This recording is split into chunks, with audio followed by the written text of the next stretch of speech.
Ito kabayan, tingnan mo kabayan. So Audi Q5 2024 model. So pag magtanggal ng bubong kabayan, yung bubong na yan, walang ibang tigtanggal, ako lang. Di mo. So hindi sa pagmayabang magaling ako magtanggal, walang sira yung ngayon oh. Yan oh. So, tatanggalin natin yan para hindi tayo mahirapan magtanggal sa baba. Kasi para hindi siya masisira.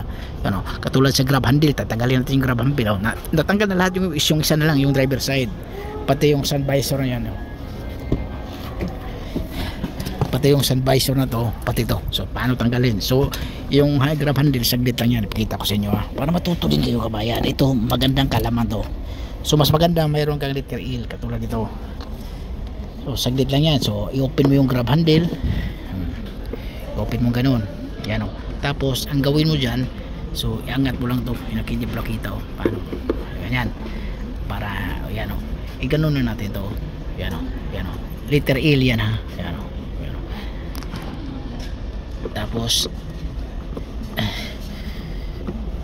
nahirapan ako. Yan o. So pwede na hilahin yan. Kabila din. Kabila din.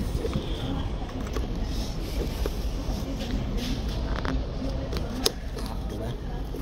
So loose na yan. Yeah. Pwede na tanggalin yan. Ano lang kasimple. Diba? Dito natin to. Hindi pa na saubos. Iwanan natin, huwag natin tanggalin buo para madala natin yung clip, pinaka-clip yan o. Kasi pag ilahin mo lahat to, baka maiwan yung clip, pero hindi naman mahirap tanggalin din itong kuha na to, itong stainless kuha na to, bakal na to. So mas maganda hindi mo na iwan para automatic hindi siya matatanggal. Ganun lang kasimple. Tapos ito naman yung sun visor naman, ano, yung sun visor naman, so ito tatanggalin natin to. Ito, pag matanggalan natin to, ito yung nakaipit niya eh. Ipakita ba yan? Matuto kayo. Audi Q5, okay? 2024, pero mga 2023 halos parehas lang yan. Ano? Ano? Ito, oh, di ba? So tanggalan yan siya. Pag ganun lang. Oh. Yan oh, tanggalan yan siya. Pakita ko sa inyo. Ito, wala namang problema to eh. Ano? Ano? Yan oh. Tanggalan. Oh, yan, di ba? So ipit lang to siya dito. Ipit mo lang siya para hindi siya matatanggal. Ipit mo ulit, tapos tanggalin mo lang ulit pag ikabit mo na. Tapos yung wiring naman walang problema to kasi sundutin mo lang yung maliit na butas to. Ayan, lahat ng ganito lang talaga yung to, sundutin mo lang yung maliit na butas na yan para matanggal to.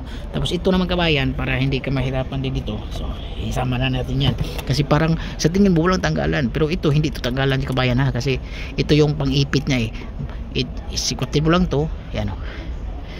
Parang oh, di ba? Tapos mahila mo na to siya. Kasi ito yung titi niya, maglalak din to dito. Ganun lang kasimple tanggalin. Okay? So alam mo na paano tanggalin yung mga sun visor na yan, di ba? Oh, importante to. Kasi minsan mahirapan kaya hindi mo alam. Ito naman kabayan, kasi tanggalin rin natin to para nakaipit kasi to eh. So iganon mo lang yan. Yan, ganun. Huwag mong yung bakal, ito may plastic tayo ganito, katulad ito. Ganon mo lang yan oh. Ano, di ba? Tapos pawiran mo lang ganun, ingatan mo lang. Tapos ito, titingnan pa natin to kung ano paano tanggalin. Okay, ganun lang kabayan, huwag kalimutang mag-subscribe kabayan. Maraming salamat.